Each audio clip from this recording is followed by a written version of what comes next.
Welcome to The Read Along, a mini book club for your ears. I'm your host, Scott. I'm your other host, Anita. And join us on a journey through a good book, one chapter at a time.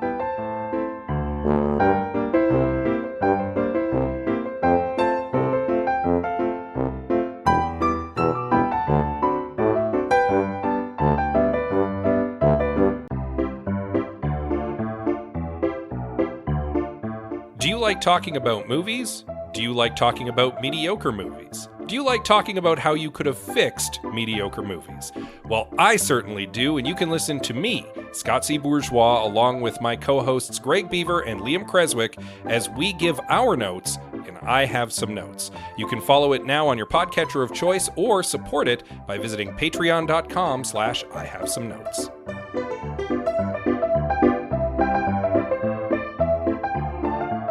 So Nita's enjoying her theater Christmas right now. Yay, theater Christmas. Yeah. It's the best. Edmonton has one of the world's more notable fringe festivals.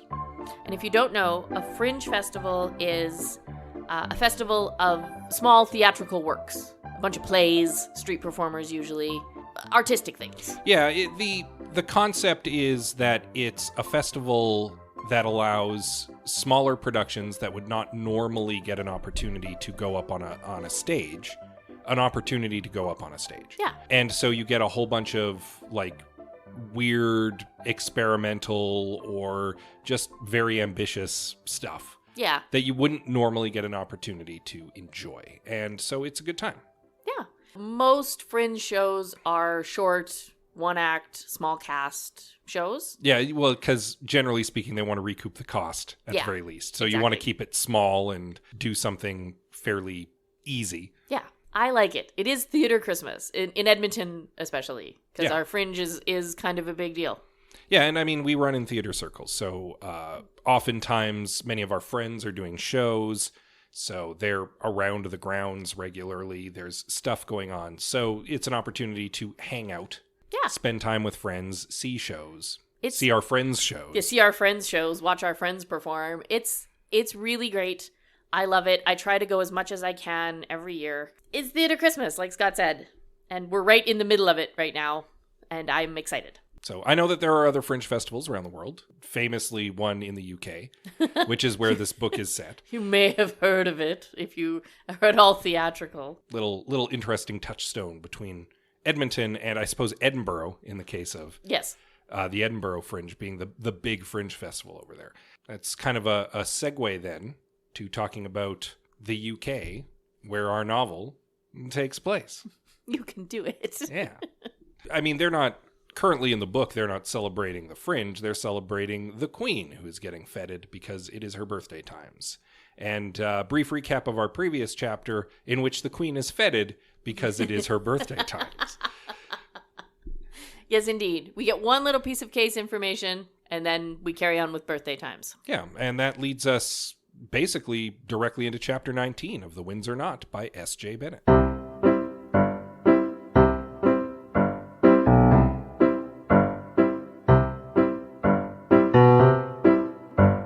So the main event of the Queen's birthday has kind of wrapped up. Yes. And, I mean, she's already late solving the mystery. It did not get solved in time for her birthday celebrations, unfortunately, which has kind of put a bit of a pall on it for her. Like, it hasn't spoiled anything. It hasn't ruined anything. She's put on her Queen face and done the Queen stuff she needs to do. But at the back of her mind, it's still this unsolved thing, and it's bothering her. Yes. And this is certainly the case as the Obamas arrive for their big visit. So, after your birthday, you get a visit from the president and the first lady, you know, as you do. Well, I'm under the impression that this was timed to coincide with her birthday. Probably. Yeah.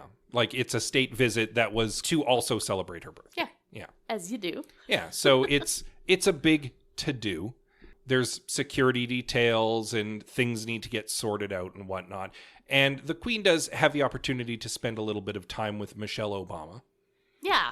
There was a sort of rearranging because protocol must be followed, and they're trying to merge two probably different protocols together to make sure that, you know, rules are being followed, but people are still happy, and things got rearranged a bunch. But yes, basically, the president is riding with Prince Philip and the Queen is riding with Michelle Obama, and they all just kind of get to chat. Yeah. And hang out. And they get to be official for a little while because, of course, this is a big deal. Yeah.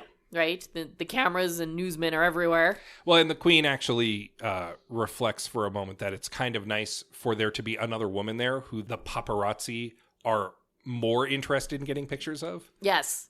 Someone else there for them to care about. It takes a little bit of that off of her for a short while. But yeah, that's kind of the thrust of this chapter. Is it's mostly about the Obamas kind of arriving and settling into their visit. But we do once again get a little smattering of mystery. Yes. We get a bit of the case. So the lab tests have come back. The hair that was found on Brodsky's body has been confirmed that it does belong to Rachel Stiles. Yeah, which is an interesting bit of information. Right? Now, it doesn't mean that she killed him. But it does mean she was definitely in the building. Yes. It means that her hair made it onto his body somehow, yes. Right? So, the Queen is not pleased by this because it doesn't solve anything. It doesn't answer any questions. No. Right? Things are still very muddy. Yeah. But as I say, it does confirm that Rachel Stiles, the real Rachel Stiles, whose DNA they can verify, was in the building that night. Yeah. It wasn't an imposter. I assume that the hair was matched to the body, right? As opposed to something already on file. I don't know why they would have anything on file. That's actually a fair point. If the body they have was of the imposter, then it matches the body they have. We'll put it that way. Yeah. The person Stiles. The person who died, who we assume is Dr. Rachel Stiles, was in the building that night. Yeah. And it does match her hair. But we already knew that the person that the police spoke to was the person in the building that night. Whether or not that person is Dr. Rachel Stiles remains a question. Right. But whoever was in the building was the person who the police talked to and does definitely have a link to Brodsky now because her hair was found with him. Yeah. Now, apparently when she was questioned, we find out that she did confirm she did run into Brodsky in the hallway at some point. She said, yeah, I bumped into him. We chatted for a minute. That was it. That was the extent of our probably exchange. Polite small talk, and then everybody went their merry way. And they're like, well, that could explain maybe how there was a transfer of a little bit of like material. Like it's possible if they bumped into each other, a handshake, a pat on the arm, like brushing against one another. Literally bumped into each other, right? Like any physical transfer could have resulted in her hair being on his body that night. Yeah, exactly. Or she could have been in the room when he was murdered. Or she could, who knows? Hard to say. We also don't know why they might have bumped into one another and talked to one another. It could have been small talk. This could tie back to the wild, crazy, irresponsible speculation I had earlier that they knew one another. Maybe. We know Brodsky had a girlfriend at one point that he had broken it off with. Yeah. Who would have been probably in Dr. Stiles' age range. Yep. I remember we talked about this. Yeah. Absolutely. So that could be a connection too. They might have known one another. I have an insane theory to put forward. By all means. It is possible. I don't know how probable it is. What if there's no such person as Rachel Stiles? What you're suggesting is that, quote unquote, Dr. Rachel Stiles is a cover identity. Yes. That Rachel Stiles doesn't actually exist. That the person we know as Dr. Rachel Stiles is an agent. Yeah, and that Rachel Stiles is a cover persona for somebody else. Right? Yeah. Okay, so they made up a background for her. That's pretty common, right? They gave her various decorations, purely cosmetic, which is why she didn't understand the question about the medal. Because it's part of her backstory, but who cares? Yeah. Like I said, it's very irresponsible. It's a possibility that the Rachel Stiles that we've been presented with is not a real person. That's not impossible. And one of the things that like flags that in my brain that immediately makes sense to me is that she has no identifiable immediate family. Her father is dead. Right. Her mother is dead. She has a brother who's kind of in the wind as much as possible so that she can wear this decoration. Like it was mentioned that she does have a brother apparently, but so like that means that she's a woman with very few ties outside of her job. Yeah. So plausible. Right? There's been so much about Dr. Stiles so far that has been plausible. We know so little factual evidence about her. She is practically a ghost. Yeah. In that we can see her, but she has no substance. Like, we found nothing concrete that proves she's a person and nothing concrete that proves that she's not a person. Right? And that is so weird this many chapters in. It's a little sus. It is super sus. Just saying. And now we know that she has a physical tie to the murder. Yes. Her hair was on a dead man's body. Now, correct me if I'm wrong. I have not gone back in the book to check. The hair, was it not found under the rope around his neck? Yeah. Yeah. Right? So it's probably not just innocently there. Hard to say. Like I said, it doesn't prove that she murdered him, but it does provide a connection between the two. We just don't know what that connection is. And it certainly strongly points to her being in the room. I don't know what time that would have happened and why she would have needed to be accounted for in another way. But we can't account for her in any other way. No, we can't. All we know about her the night of the murder was that she was in the building and she bumped into Brodsky at some point. We can't account for any of her comings or goings that night. We know nothing about the timeline of Dr. Rachel Stiles in the castle. It's true. She could have gone up to the room and killed that man. To be fair, we don't even know 100% the timeline of Brodsky that night. We know certain facts about Brodsky. We know no facts about Stiles, other than she was at the wine and dine that the Queen dropped in on. Dine and sleep. No, the dine and sleep is the whole evening. She was at the networking meeting. Oh, yeah. With the Mucky Mucks that the Queen dropped in on. That's the only thing we know that she was doing that night. Right. And now we know that at some point after that, she bumped into Brodsky in the hallway. Yeah. Literally nothing else. And somehow one of her hairs got under the rope that was around his neck. Yeah. Right? It seems really sus. Super sus. I'm not willing to go into the accusing parlor and say that she outright murdered the man at this point, but there's a lot of suspicion going on, and we don't know what her motive might have been. And if she did, then we need to find a whole nother murderer because she's dead. Yeah. If we have our fire triangle of murder, right, she has only opportunity at the moment. Correct. We have no idea what she was up to that night, and we will never probably find out her alibi because she's dead. Right. So she had opportunity, but we don't necessarily know that she had means or motive. It's all still really muddy and a big mess, and I can see why the Queen is frustrated with this because this isn't going anywhere. Yeah, but we definitely have another suspicious person who may have done it. Maybe. We just don't know why. Right. And we may never get a satisfactory answer because she's dead. But she also died under suspicious circumstances, which points to there being a mastermind. Right. Or another person who was in the room who wanted her bumped off. It could be. Again, it's all very muddy. And how does this tie back to Vadim getting attacked last chapter? Who knows? Again, I totally understand the Queen's frustration because none of this seems to connect properly. No. And she doesn't have the time to focus on it at the moment because she's involved in all this state business. Talking about state business. Mm-hmm. So Mr. President seems privy to some information that one would think he should not be. Yeah, but it's the United States and its intelligence. I know. Let's be honest. It came through the CIA, who probably got it from MI5. Yeah, and let's be also very upfront about this. He's going to spend time at Windsor Castle. There was just a murder there. His security detail is going to get informed. Oh, yeah. So he would have this information. But it was the way he asked the question. He specifically mentions the loyalties, right? And so the Queen makes the joke about the butler doing it. Yeah. Right? Which means he's getting his info from MI5. To me, that confirms that it's coming via MI5 because that is the tree that they are barking up. Yep. No, that makes perfect sense. Right? MI5 and the CIA probably are talking to one another, especially if they suspect there's a Russian link, and they do. Of course they do. They believe there was a Russian agent working on the Queen's detail. That's they're laser focused on that. Yes. So it makes sense that they would be talking to the CIA about it. And again, especially with the Obamas coming for a state visit right away, they'd absolutely be trying to get information and trying to make sure that things will be safe for when the president's there. Of course. So it makes sense to me that there's that exchange of information. I don't know if I found it mysterious or just tactless that he brought it up. I don't think that it's necessarily mysterious or tactless. I think that in that moment, he was very earnestly like, hey, do you need some help? Like, I have this whole agency at my disposal. Like, we can, if this is a foreign intelligence thing, you're one of our closest allies. Do you need some assistance? See, but the thing is, the queen knows that MI5 is wrong, so she sort of has to dismiss it. Yeah. Right? Which leads to, I think, a really sweet character moment for President Obama. As she jokes about, how they think the butler did it. Mm-hmm. Right?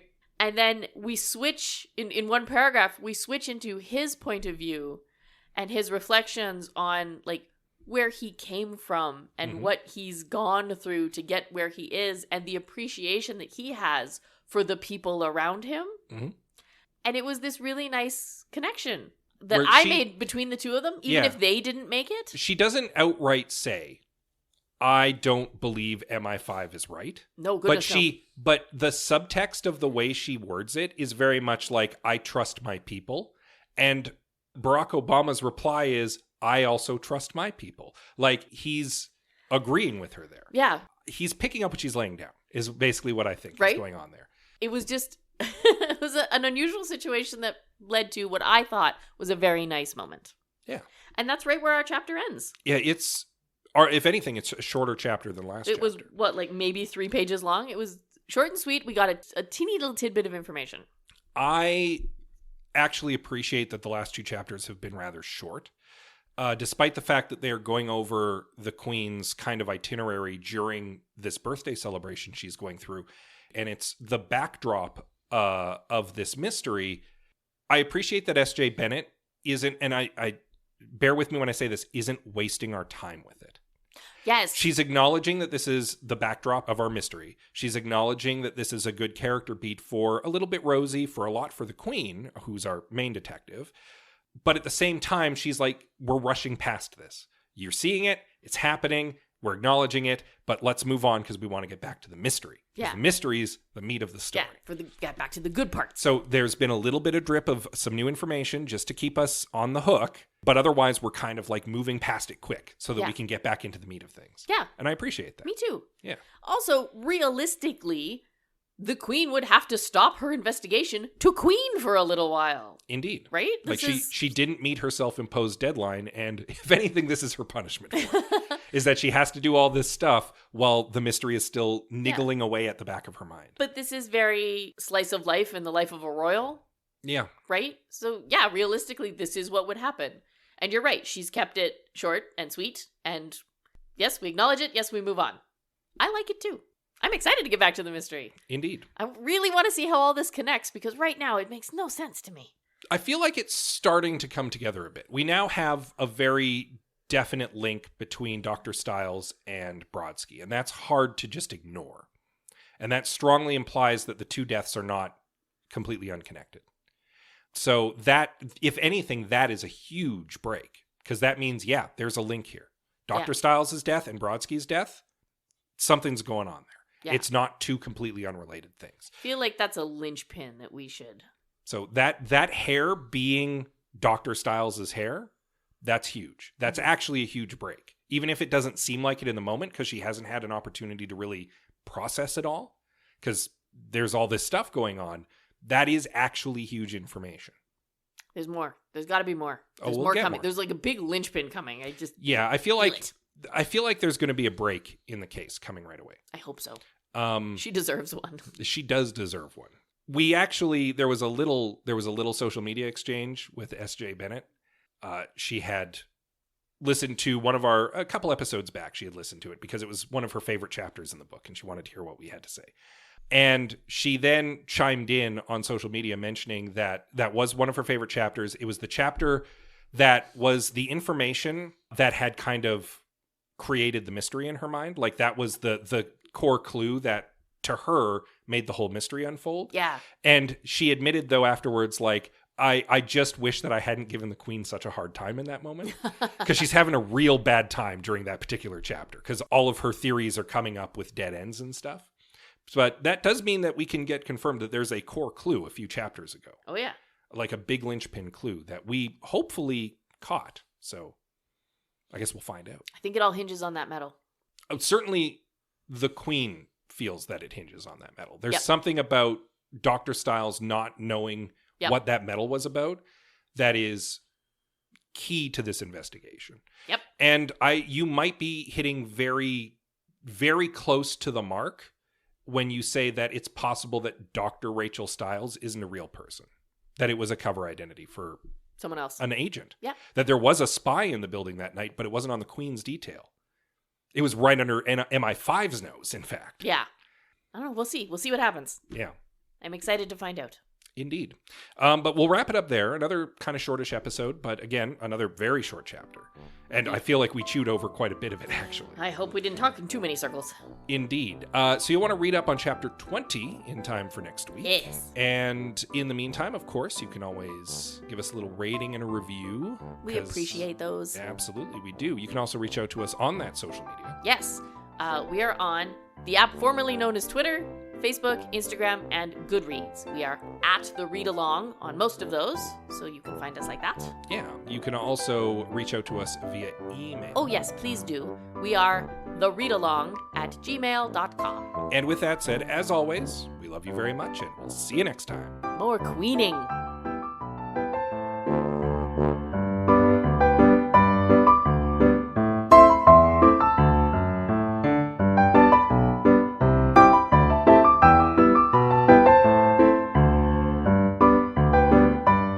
Thank you for joining us on The Read Along with your hosts, Anita and Scott Bourgeois. All Read Along music is by Kevin MacLeod at Incompetech.com. Cover art is by Aaron Beaver. Be sure to join us on Twitter, Instagram, and Facebook at The Read Along, and check out our group on Goodreads.com.